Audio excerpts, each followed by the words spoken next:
Yo, what's shaking, everyone? It's Khan-Swaylo here, and this is part 2 of yesterday's part 1 on the Kenosha riots and the shooting of Jacob Blake. And just to start, I want to address the tone of yesterday's video. It kind of came off as more doomery than what I want to make this channel out to be. I want to joke around and have fun with the news, cover it from a humorous perspective, and yesterday was way too fucking bleak for what I want to do with this channel. So just like Bill Clinton fucking age-appropriate women, I'm still very new at this, so do forgive me for yesterday's video. Anyways, let's take a look here. Well, lo and behold, we got some more video that came out earlier today that gives better context into what happened between Jacob Blake and the police. So what this video here shows is leading up to the shooting, Jacob Blake was wrestling with 3 police officers. I don't know what this motherfucker was thinking. What we really need to put into proper context when watching the rest of these videos is this dude had several arrest warrants out for him right now. And what he's being accused of is both physical and the wave your dick around type of assault to go along with a history of resisting and disobeying police. So not exactly a fucking upstanding citizen. So what we see throughout the entire video here is we got great value, Ludacris getting back to his feet while being restrained, or at least attempted to be restrained, by 3 police officers. And this is kind of an aside, but I want to bring up the fact that I really believe that we need better policing, better police officers. I can agree with the shrieking retards out there that are calling for police reform or defund the police. I don't think defunding the police is the correct idea. I defer to the great Patrice O'Neill when he said, we deserve police officers that are better than us even when they're out of their uniforms. Like, you want a big motherfucker who's going to be out there even if he doesn't have a gun on him. He still has the ability to arrest you. Like, he can restrain you. And that's the type of police officers I like. And nothing against female police officers, but if they're going to be out there, I want them trained in some kind of a tactic that's going to be able to get them to overpower or use the momentum of whoever they're trying to arrest or try to apprehend. And I'll also reference Jocko Willink when he was on Joe Rogan's podcast not that long ago. He was calling for better training because, for those of you who don't know, most police officers only go through 6 weeks of training at police academy, and then after that it's just a few intermittent updates to any sort of training. There's no formal yearly evaluations on updating of tactics. So what I'd like to see is something at worst biannually, but probably quarterly would be fine, and really have them learn a martial art, learn something that would help them with, dealing with individuals where you don't have to rely upon your weapons. I think that would be very helpful and would go a long way to reducing any sort of accusations of brutality and violence. I'll take it a step further. I want to see physical fitness standards maintained in every police department. I don't think it's too unreasonable for police officers to meet a certain fitness standard. No one wants to see Officer Cannon pull up with, a 4X gut and a large set of riot gear. The only arrest that fat fuck's ever going to have in his future is of the cardiac variety. Better cops, better interactions, safer streets. That's my opinion. So let's take a look at old G.I. Joe Biden's reaction to what happened. His floundering campaign released some sort of a dementia-riddled statement on the affair. Let's scroll down here and take a look. Democratic presidential candidate Joe Biden has reacted to the shooting in Wisconsin of an unarmed black man by condemning the systemic racism seen across America in police departments. In a statement released Monday, Biden implored the Kenosha Police Department officers involved in the shooting of Jacob Blake to face accountability for their actions. And this morning, the nation wakes up yet again with grief and outrage that yet another black American is a victim of excessive force, he said. Calls for an immediate, full, and transparent investigation, and the officers must be held accountable. Yeah, that's smart. Let's immediately blame the officers and further your all cops are bastards narrative, you fucking old senile cocksucker. These shots pierce the soul of our nation. Jill and I pray for Jacob's recovery and his children. Biden then stated America was at an inflection point.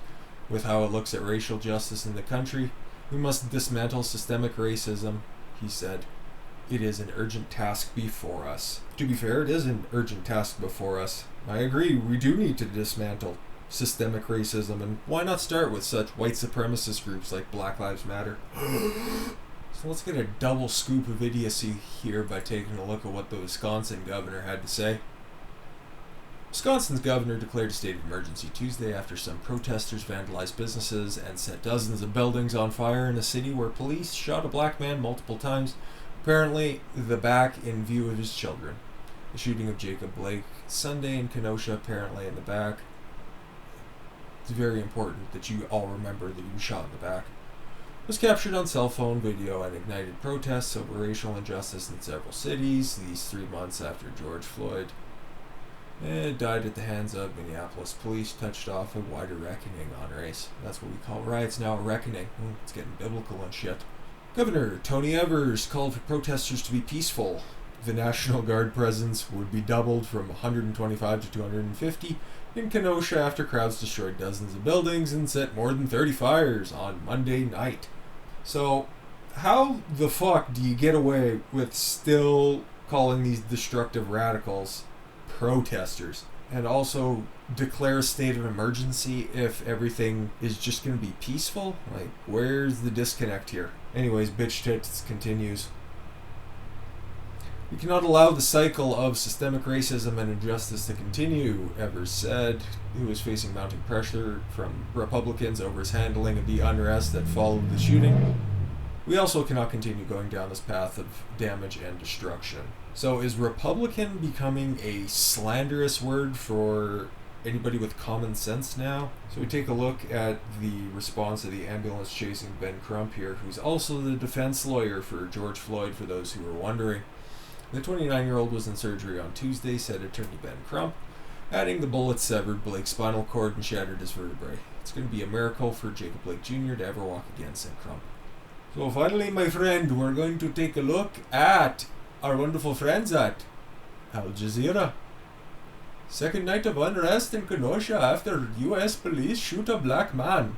Police in the U.S. city of Kenosha fired tear gas and pepper balls to disperse protesters on Monday as the governor of Wisconsin called out National Guard during the second night of unrest after a black man was shot multiple times by police as his 3 children looked on. Now, I keep seeing in these articles, they keep bringing up the fact that these kids were in the back of the vehicle. Now listen, that fucking sucks to see your old man get shot. Probably not the first, and probably won't be the last time that these kids have seen a shooting. Let's not forget, battered and sexually assaulted someone. And reports are the 2 women he was interacting with when the initial call was made had been the victims of the crimes he had the arrest warrant issued for.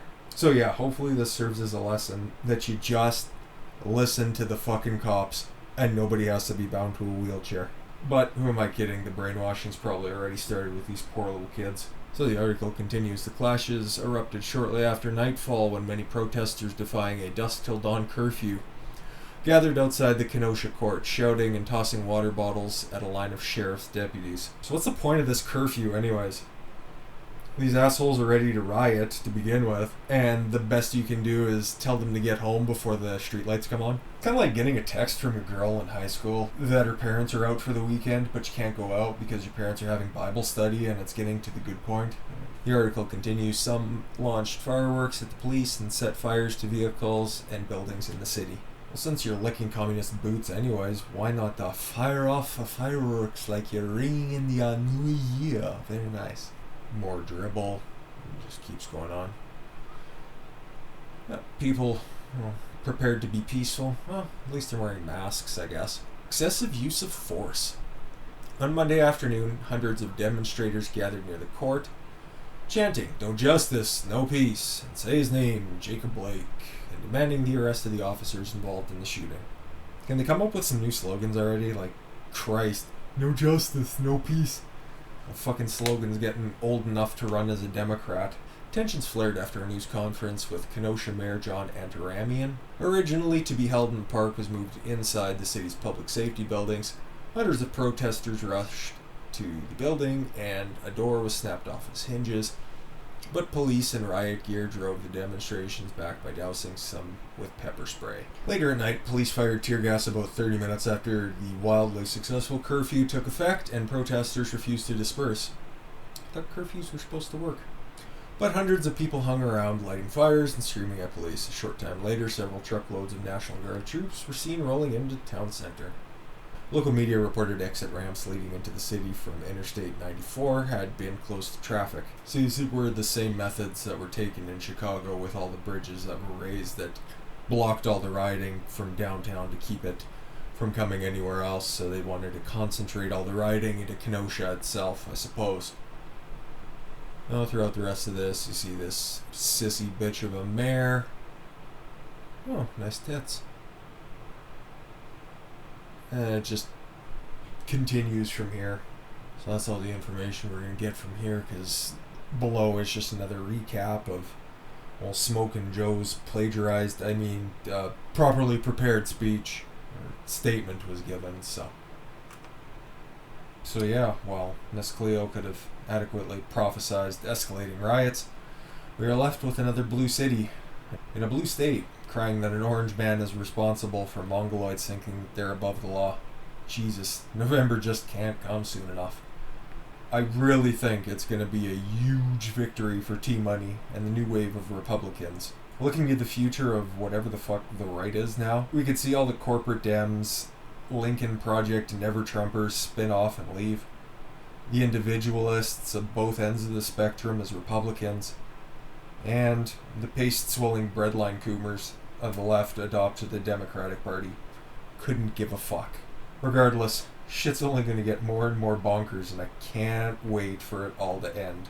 And selfishly, I can't help but wait for the inevitable landslide that's coming for Trump, so we can have another early Christmas gift of Aspies spurging out in gift form. So I've been Don Khan-Swaylo, and remember, follow your gut and get after it. Take care, guys.